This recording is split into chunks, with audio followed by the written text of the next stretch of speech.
प्रभु यीशु मसीह के नाम में आपको अनुग्रह, शांति और आशीष मिले। जब रोमी राज कई सारे देशों पर होता था, आज से 2,200 साल पहले, करीब 2,200 साल पहले, तो उनके उस राज्य के बहुत सारे नियम होते थे। कई नियम उनके आज भी देश देश के लोग पालन करते हैं। विशेषकर जो कचहरी का जो न्याय के रूल्स है, जब कोई क्रिमिनल पकड़ा जाता है, जब तक उसका जो क्राइम है उसके सबूत ना मिले तब तक वो निर्दोष माना जाता है, उसको दंड नहीं दे सकते। ये सब रोमी सल्तनत से पीढ़ी भर पीढ़ी नीचे पहुंचता आया और कई देश इन चीज़ों को मानते हैं, चाहे वो जानते भी ना हो। वैसे ही गुलामों के लिए इनके पास कुछ नियम थे। गुलाम बहुत थे उस समय।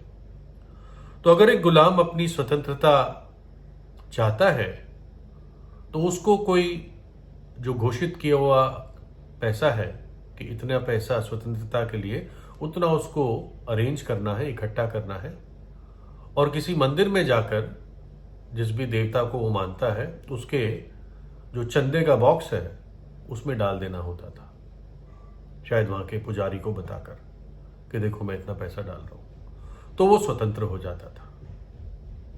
लेकिन अब वो उस एक प्रकार से देवता का गुलाम बन जाता है और जो कुछ उसको कुछ धार्मिक नियम पूरे करने हैं उतना वो पूरा करता रहता है।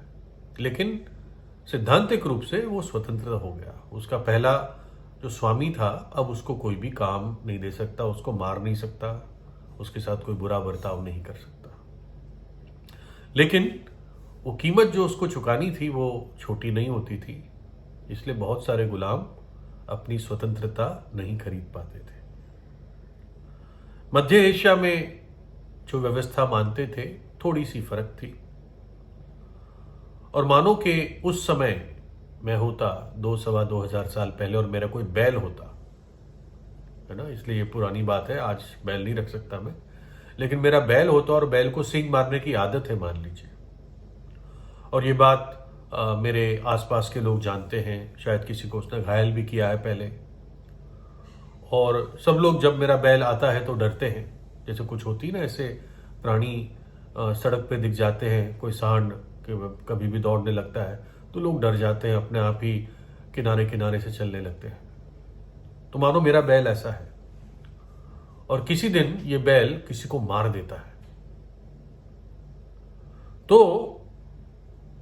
ना केवल वो बैल पथरवा करके मार दिया जाएगा, लेकिन मुझे भी पथरवा करके मार दिया जाएगा, क्योंकि बैल को सींग मारने की आदत थी। मानो बैल नॉर्मल होता और उसको सींग मारने की आदत नहीं थी, लेकिन किसी दिन उसका दिमाग खराब हुआ और उसने किसी को मार दिया तो सिर्फ बैल मार दिया जाएगा, मुझे कोई हानि नहीं पहुंचेगी। लेकिन अगर बैल इस आदत में है तो ना केवल बैल की हत्या की जाएगी, मेरी भी हत्या की जाएगी, जो मरा उसके परिवारजनों से। लेकिन एक प्रोविजन था, एक प्रयोजन था, मैं जिंदा रह सकता हूं। इसके बावजूद अगर उसके परिवारजन मान जाते हैं तो जो कीमत वो कहेंगे, अगर वो कीमत उतना पैसा मैं उनको दे दूंगा तो मैं पथरवा करने से बच जाऊंगा और कानूनी तरीके से मैं जिंदा रह सकता हूं। तो ये व्यवस्था चलती थी।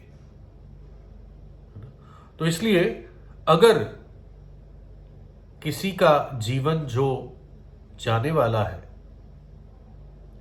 या किसी की स्वतंत्रता जो उसके पास नहीं है, उसको कीमत देकर जब खरीदी जाती है और उस व्यक्ति को सुरक्षित किया जाता है या स्वतंत्र किया जाता है, इस एक्ट को, इस कार्य को छुटकारा कहते हैं। इंग्लिश में इसको रिडेम्पशन कहते हैं। बाइबल कहती है कि जो भी पाप करता है वो पाप का गुलाम है और जो अनआज्ञाकारिता की संतान है, यानी जो वैसे लोग जो कभी बात ही नहीं मानते, उनके जीवन में ही आज्ञा ना मानने वाले स्वभाव है, बलवाखोर है,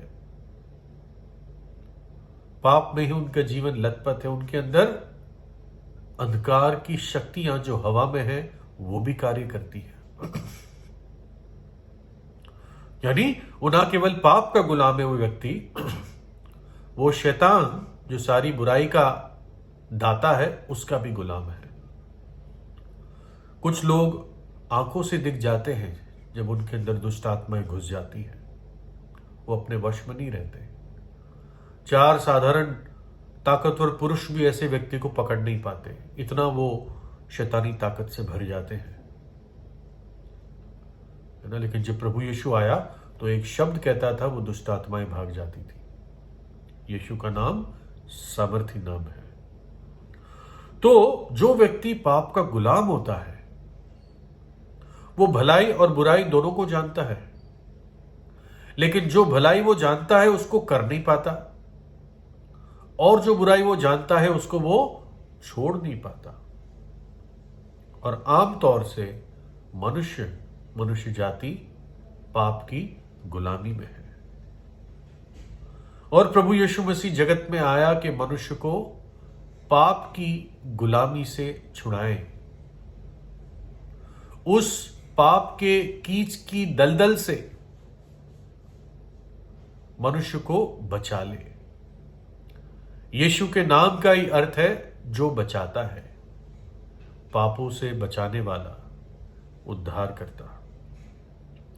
यूहन्ना 8:36 में लिखा है, यदि पुत्र तुम्हें आजाद करेगा तो तुम निश्चित आजाद हो जाओगे। यानी परमेश्वर का पुत्र प्रभु यीशु तुम्हें आजाद करेगा तो तुम निश्चित आजाद हो जाओगे। उसी अध्याय में 32 में लिखा है, तुम सत्य को जानोगे और सत्य तुम्हें स्वतंत्र करेगा। तो क्या है ये सत्य? बहुत लोग सत्य की बात करते हैं, है ना। क्या है ये सत्य? ये सत्य एक व्यक्ति है और ये सत्य एक कार्य है ना। प्रभु यीशु ने कहा, मार्ग, सत्य और जीवन मैं ही हूं। और ये तो व्यक्ति हो गया, प्रभु यीशु सत्य है। और कार्य क्या है?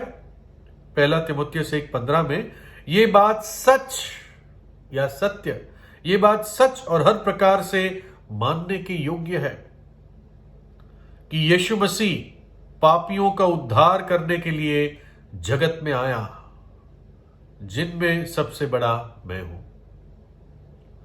प्रभु यीशु इस जगत में पापियों को बचाने के लिए आया और उसके लिए उसने क्रूस पर अपना बलिदान दिया, अपना पवित्र खून उसने बहा दिया, हमारे पापों को और पापों की सजा को, हमारे श्राप को अपने ऊपर उठा लिया अपने शरीर में, और परमेश्वर के दंड को सह लिया। जब एक पापी विश्वास करता है, पश्चाताप करता है, तो यीशु का लहू उसको धो देता है, पवित्र कर देता है। ये वो कार्य है। तो मुझे सत्य पर विश्वास करना है, सत्य को ग्रहण करना है और सत्य पर विश्वास करना है। प्रभु यीशु को दिल में ग्रहण करना है और उसके कलवरी के बलिदान पर विश्वास करना है। तीसरे दिन वो जी उठा, वो जीवित परमेश्वर है, और जो कीमत उसने चुकाई मेरे और आपके छुटकारे के लिए, वो उसका अपना स्वयं का पवित्र लहू था। चांदी और सोने और पैसे से हमारे प्राण बच नहीं सकते थे। लिखा है, क्योंकि तुम जानते हो कि तुम्हारा निकम्मा चाल चलन जो बाप दादों से चला आता है, उससे तुम्हारा छुटकारा चांदी सोने अर्थात नाशमान वस्तुओं के द्वारा नहीं हुआ, पर निर्दोष और निष्कलंक मेमने अर्थात यीशु मसीह के बहुमूल्य लहू के द्वारा हुआ। वो मेमने की तरह वध हो गया